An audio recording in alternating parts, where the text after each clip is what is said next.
What's up guys? In today's video, I will be reviewing both Kanna and Phenibut and let you guys know which one produces a better recreational high.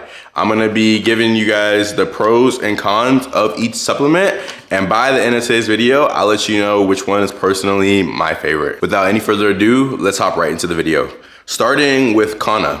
The benefit number one that I noticed from using Kanna, this is actually Nootropics Depot version of full spectrum Kanna. It's the best that I found on the market personally. So I would recommend you guys go after Nootropics Depot for Kanna, really all of your supplements if possible. But the benefit number one that I noticed from using Kanna was that it gives kind of like a psychedelic headspace. Like it gives a very dreamy headspace that is very similar to a psychedelic. Now, of course, with any natural supplement that you use, it's not gonna be anywhere near or as potent to if you actually were to take like an actual substance that makes you, like actually feel high.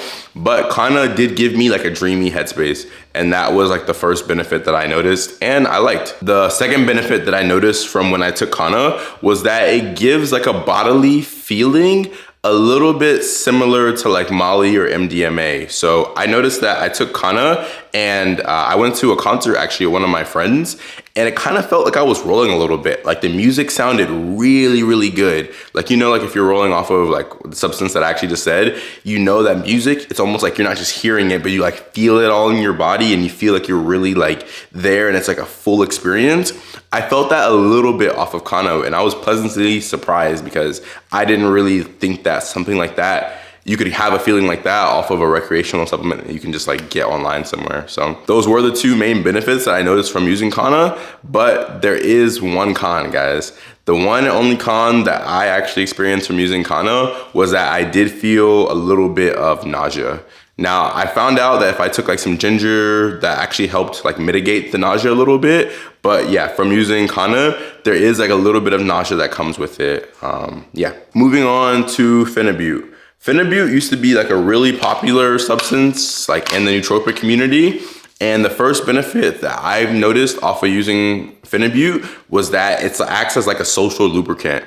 So a lot of people will actually start using Phenibut for the same reason I first started using Phenibut, and why I found out about it was they'll use it as an alcohol alternative. You'll stop drinking, but you still want to be able to go out and like talk to people. And when you drink alcohol, it acts as like a really good social lubricant because it lowers anxiety. It makes you feel less anxious, so it's easier for you to go up and strike a conversation with like a stranger, whether that be at like a party or a bar or a club or art show gallery, wherever. Now, Phenibut actually acts the same way. It acts upon your serotonin levels, I believe. And it is kind of interesting how you have to take it. You do have to take it like 4 to 5 hours before you go out. But if you take it like that on an empty stomach, I noticed that I was actually almost even more talkative off of Phenibut than when I used to drink alcohol, and it blew me away.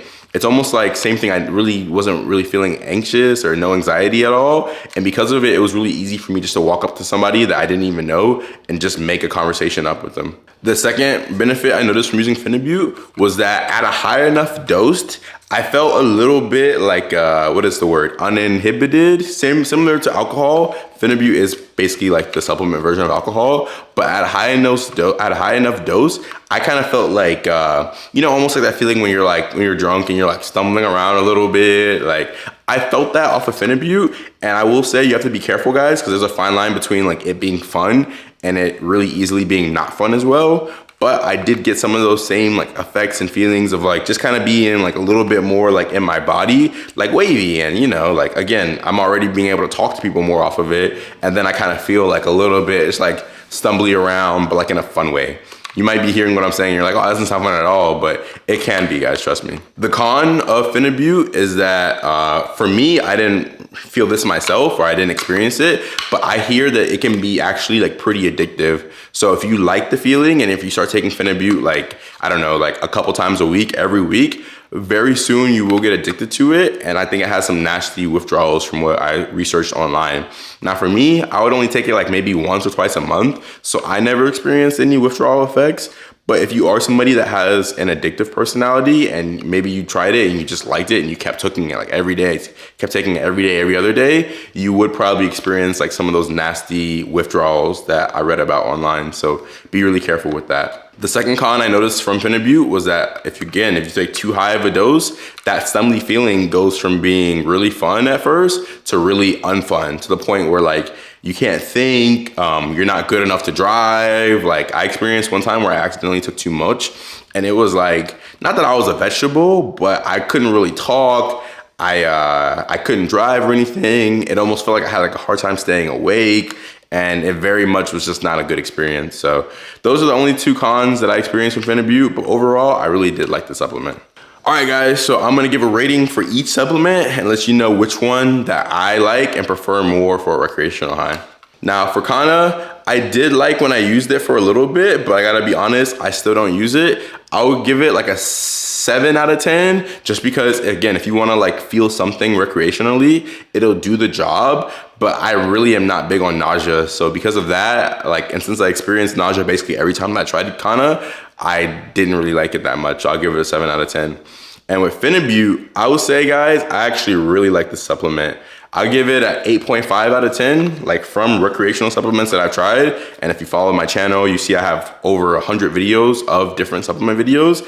This is probably in my top 3, if not top 2. So I give Phenibut an 8 out of 10. And for this matchup, it actually wins over Kanna. So yes, guys, that was just a quick review of both supplements. If you're thinking about trying either one, you know, again, be careful, always proceed with caution, know your own limits, but these are both recreational, legal supplements that you can recreationally try and actually, like, you know, feel something if you're not drinking, or if you're trying to get off of other like actual hard substances. So comment down below, have you guys tried either of these before? You're thinking about trying it? If you guys like today's video, make sure you give it a thumbs up, hit the subscribe button, and turn on the post notification bell, because I post videos like this every single day. And if this video resonated with you, check out this video of me reviewing Kanna by itself over here.